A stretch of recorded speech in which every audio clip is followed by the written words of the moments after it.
Good morning, everybody. This is George Horsley, and I'm hopefully going to give you some information that is going to be very helpful when you're filing your protest for this year and how to battle your protest this year. When you're looking at everything, keep in mind, I deal with a lot of taxpayers during this time of the year as well, but the main thing that all the taxpayers want to sit up and discuss is price per square foot. Understand that we don't do fee appraisal and we're not selling property. Only thing we're doing as a mass appraiser is establishing a market value. It doesn't mean that this is what you're going to sell it for. It means that based on information, this is the market value that we're looking at. And that market value is always based off of a median indicator, which means that it's not the averaging. It's not the averaging of square feet. It's not the averaging of sales prices. It is the median value. The median value is the price that is right in the middle.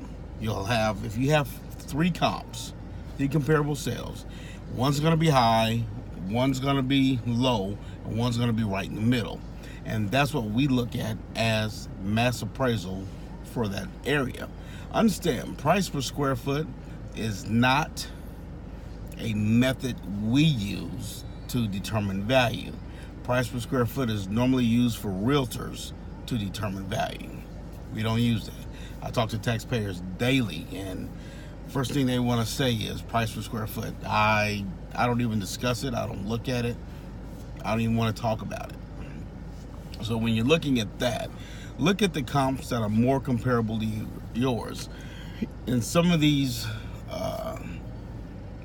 D.R. Horton neighborhoods, you'll have similar houses, which makes it easier for you to get a reduction on your price, because they should send you, the appraisal district that is, should send you all these sales in that neighborhood, okay?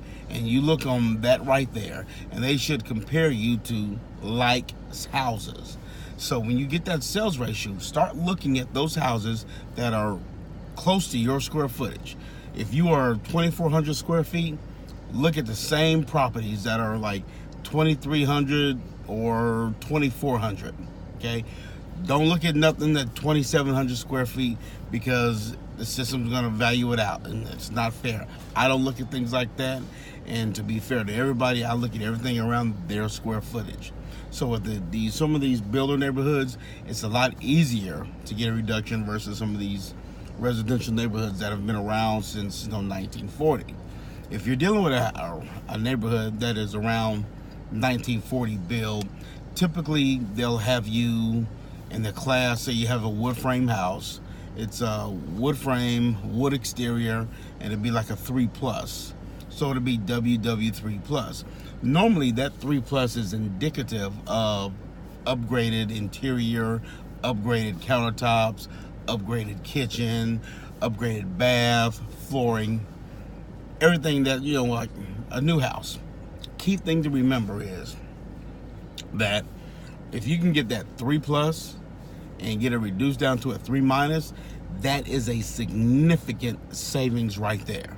So argue that point, that my house is not a 3+ on the interior. My house is a 3-. It's the same interior, Formica countertops, carpet, old carpet, old wood flooring. It's the same as it was when I purchased it. It is not remanufactured. It's not rebuilt interior. It's not updated. It's not remodeled. It is the same. Being fair, that appraisal district should make that adjustment downward from a 3+ to a 3-. Another thing to consider, everybody's property is pretty much set in average condition, okay? And let's state that in the profile that what you print for your card, your neighborhood card, it'll show that as average condition. Ask to have that changed to fair. That will give a significant reduction as well.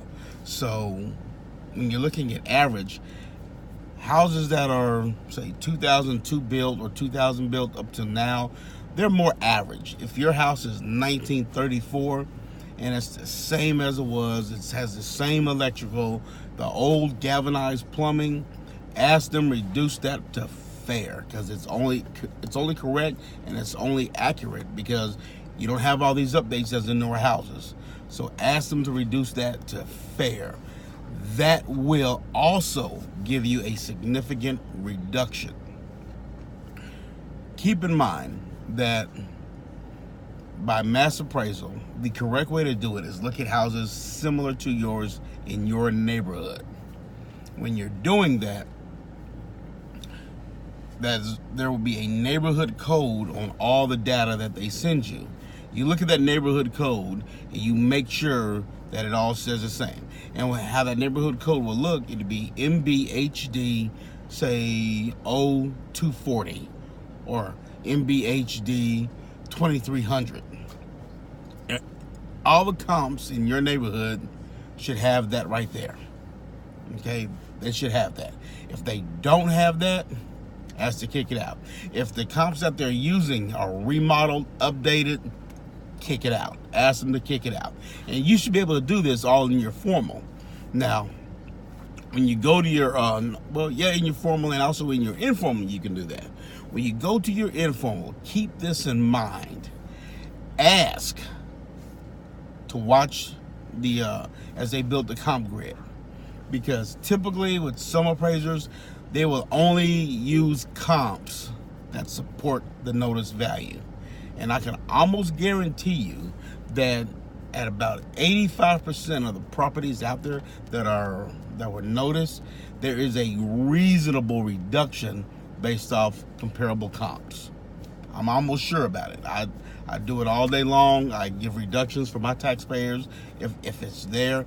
And thing I try to tell them, it is what it is what it ain't. So if I can give a reduction to help lower your market value, I will do that. Another key thing, as a mass appraiser, we only concentrate on the market value. I don't want to discuss what you pay on taxes. I have nothing to do with what you pay on taxes. We do not set the tax roll. We do not set the tax rate. We do not collect tax money. So when you're getting your appraised card, it's going to have the market. It's going to have the appraised value. The market and the assessed value. The assessed value is what you pay taxes off of. We have no control in adjusting your assessed value. And I deal with taxpayers all day long that, I want my assessed value lowered. No, we only work off the market. So if in your homestead cap, you have $30,000 in your homestead cap, and I can only reduce your market by $15,000, you are still going to pay taxes on the assessed value right here. There's no way around it. We don't discuss it. I personally do not discuss the assessed value with any taxpayer, because it has nothing to do with me setting the market standards. Also, when you're looking at property, and everybody wants to say, well, my value can't go up more than 10% a year. Not correct. Your assessed value, because you have a homestead, cannot go up more than 10% a year. Your market can go up as much as 40 or 50%. But what happens is, say from one year to the next year, your market went up 40%. Well, the assessed amount is automatically going to go up 10%. The market itself is going to go up that whole 40%. Well, what happens, because you have your homestead cap, that extra 30% sits in that homestead cap, and it remains there. So if nothing else sold in your neighborhood, nothing, for the next 5 years, that homestead cap would reduce 10% a year to add onto your assessed value until the assessed value and the market value were matched.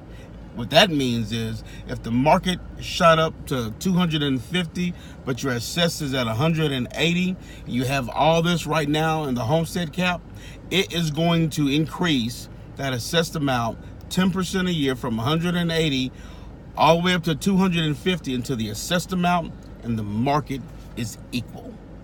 So There's no way around looking at the assessed value. I don't discuss it with taxpayers at all. I don't discuss tax rates. I don't discuss what your taxes are going to be in the near future, because one thing I've learned is if you sit up and you tell a taxpayer, well, this is what your taxes are going to be for next year, and it doesn't turn out that way and they change the tax rate, they will call you and you will not get a nice, email from them or a nice letter. So I don't even discuss that. But keep in mind, the key things to remember is when you're looking at your property, if you haven't updated it, if you haven't changed nothing, ask them to make an adjustment from the 3+ to a 3-. If it's the same interior with the Formica countertops, and you got the old carpet in there, and you have the old tile or linoleum floors, ask them to change that. Also, when you're looking at that, if your property is an older property, it's been an average forever, right? Ask them to reduce it from average to fair. That's only the correct thing to do. And if he's a good appraiser, he's going to do it. But I'm just being mean to tell you that appraisers in McLennan County are pretty much set or told, in a roundabout way, that you need to support market value. They're not told how to do it right. Every year stands alone. So when you go in there, don't talk about stuff that happened in 2014 or 2015. We're going to concentrate on from 2016 to 2018. And with appraisers, if they're doing their job, there's going to be some areas that have the reduction. There's going to be some neighborhoods that have the reduction. Okay? We deal with the ratio codes as well. We do a lot more with them in my area than they do here. But keep in mind, there are deductions out there. They might not be the deductions that you want or you consider, but it is okay to disagree. Okay, there's nothing wrong with that. If you disagree with the appraiser that's talking to you, that's all right. Don't get upset with him because he's only doing his job. He's only doing his job because that's what he's been told to do. All right. Reason with that appraiser. Show him the other estimates. If you're in there with the informal with him, have him print any information which shows a reduction. Also, typically we run 5 comps to get a median value.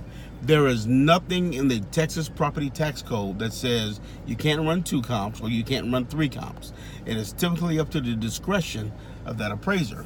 And some of these builder neighborhoods, if you got 2,400 square feet and I got 3 comps at 2,400 square feet, I'll typically use those 3 comps that are the same as yours because they're model matches, and they typically give a reduction.